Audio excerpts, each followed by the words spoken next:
is Dr. Ashish Panchal, Professor and Head Department of Pharmacology. Welcome to MOOC series initiative by LJ Institute of Pharmacy. In today's session, we will discuss the basic concept in endocrine pharmacology and the growth hormone. The basic concept in endocrine pharmacology and growth hormone. So first, what are the types of the gland? So mainly there are two types of the gland, exocrine gland and endocrine gland. The exocrine gland, it has the duct, they secrete their product into the duct and they call the enzymes like salivary gland, liver, mucus, gastric gland, intestinal gland. Whereas the endocrine gland, it is the ductless gland, they secrete their product into blood. They are known as the hormone, pituitary gland, thyroid gland, adrenal gland, pancreas, testes, ovary, pineal gland, parathyroid gland.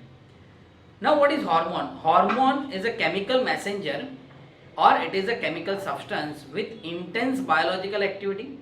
They produce by a specific group of cell and release into the circulation and to act on the target cell. Mainly there are two types of hormone, systemic hormone and local hormone. The systemic hormone, they are directly poured into blood and it travel to the distant organ and give its action. Whereas the local hormone, it gives the action on local part where they are released. List of endocrine gland and their hormone. So mainly the named endocrine glands are pituitary gland, thyroid gland, parathyroid gland, pancreas, adrenal gland and the gonads like testes and the ovary. The first, pituitary gland. The pituitary gland is known as the master gland of our body and there are two types of pituitary gland. One is anterior pituitary gland and second one is the posterior pituitary gland. The anterior pituitary gland release the hormone, growth hormone known as somatotropic hormone, prolactin hormone, adrenocorticotropic hormone, thyroid stimulating hormone, gonadotropins like FSH and LH, the follicle stimulating hormone and luteinizing hormone. The anterior pituitary gland is also known as the adenohypophysis. Posterior pituitary gland, it's called the neurohypophysis and they release the hormone like oxytocin, vasopressin called antidiuretic hormone. These hormones are synthesized in the hypothalamus and they stored in the posterior pituitary gland. Thyroid gland hormone are T3 and the T4, that is thyroxine and triiodothyronine. One more hormone released from the thyroid gland, that is paracalcitonin, and it is released from the parafollicular cell of the thyroid gland. Parathyroid hormone known as the parathormone PTH. Pancreas has the islets of Langerhans and they possess the insulin and glucagon. The adrenal gland has mainly two parts, cortex, it is the outer part of the adrenal gland and the medulla is the innermost part. The cortex release the hormone like glucocorticoids, hydrocortisone, mineralocortisone, aldosterone and sex steroids. Medulla release the two hormones, that is adrenaline and the noradrenaline, and they are known as the catecholamine hormone. Gonads, that is testes and the ovary. The testes release the androgens, it's testosterone, and ovary release the estrogens and the progesterone. So these all are the hormones of the endocrine system. Now first, growth hormone. Growth hormone is also known as the somatotropic hormone.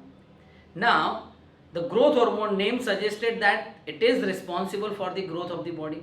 It increases the height of the body. It increases the muscle mass. Okay. Effect of the growth hormone on the growth, they increase the bone length and promote the mitosis. Means the growth hormone is responsible for increase the length of bone as well as it is responsible for mitosis and thereby it increase the cell division. It increase the activity of epiphyseal plate of the bone. The epiphyseal plate, it is a plate like structure present between the diaphysis and epiphysis.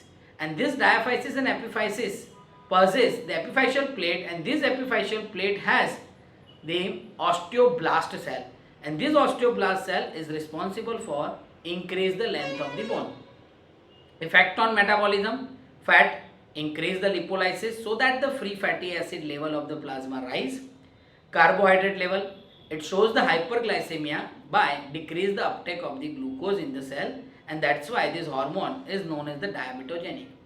protein growth hormone increase the amino acid uptake and thereby it increase the protein synthesis in the muscle and the liver. In the presence of thyroxine and insulin, the growth hormone become more active and help in the growth of the body. In this way, this hormone is important for the overall growth of the human body. Okay, now next point is the mechanism of action of this growth hormone and the regulation. Growth hormone is the proteinous hormone, it is a glycoprotein hormone. So the growth hormone, the mechanism action is bind with the surface receptor, GH receptor, growth hormone receptor, because they are the proteinous receptor, it is the peptide receptor, so they never enter into the cell membrane. That's why it is bind to the cell surface receptor and activate the JAK state pathway. Once the JAK state pathway is stimulated, the release of insulin like growth factor, IGF-1 and IGF-2, and increase the various metabolic effect like the fat metabolism, carbohydrate metabolism and protein, and thereby it increase the growth of the body. How the regulation of the growth hormone takes place? So there are mainly two hormones, GHRH and GHIH. GHRH, that is the growth hormone regulation releasing hormone, and GHIH, that is growth hormone inhibitory hormone. The both hormones GHRH and GHIH are released from the hypothalamus. Growth hormone releasing hormone release from the hypothalamus and stimulate the release of growth hormone. GHIH release from the hypothalamus and inhibit the release of the growth hormone, also known as the somatostatin. So two hormone, RH releasing hormone increase the growth hormone secretion and IH inhibiting hormone decrease the growth hormone secretion, also known as the somatostatin. Now pathological condition, so there are mainly two disorder, hyposecretion and hypersecretion. If hyposecretion, then it is dwarfism, ateliosis due to the defect in the pituitary gland, clones on the circus, that is midgut. Hypersecretion increase the growth hormone level, giantism in child and acromegaly in adult. Now how the treatment going for the hyperthyroidism or hypothyroidism? So pituitary gland dwarfism, they use the somatotropins, means the hormone replacement therapy, or it is the exact hormone like effect. Adverse effect of the somatotropins is pain at the site of injection, lipodystrophy, glucose intolerance, hypothyroidism due to unmasking of the thyroid stimulating hormone deficiency, salt and water retention, hand stiffness, myalgia and the headache. Myalgia means the pain in the muscles and headache. Giantism and acromegaly, the treatments are inhibitors like the somatostatin, octreotide, pegvisomant are used, and they are used in severe secretive diarrhea and esophageal varices. The adverse effect of the GH inhibitor are the abdominal pain, nausea, steatorrhea, diarrhea and the gallstone. Okay. Thank you. If you like our video, then please subscribe our channel.